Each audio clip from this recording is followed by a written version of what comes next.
gian chung tôi tê mô căn lâu in ton cả ton to la nu zom cả han don kirchina boy te nang ang ema kalung tileng tu hi cả tâm chu ni zong hia cả tong to don em ni o in va kho tuan nuwa kan fan dum lai te kha mi than a cham reng mi han ngai ve chemo ti a ka don lain i thai ko bong te chua ti hian min ron zot mo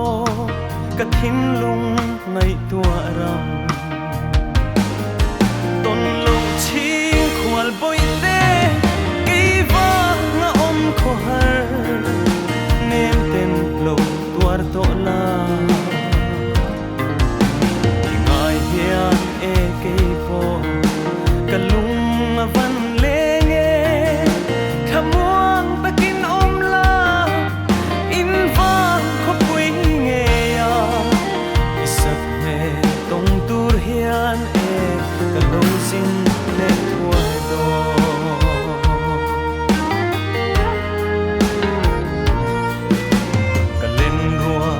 pon e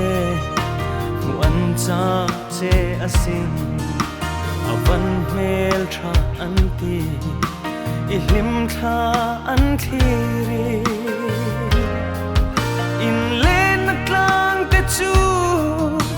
la dang ri ma se kum twa muthayata nei nge ro om min ti ton ching khwal boi te ki va nga om kho har nem ten lo tuar to la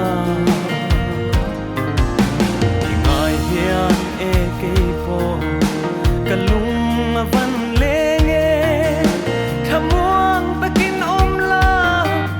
in va kho pui nge ya isak me tong tur hian e kalung sin le tuar do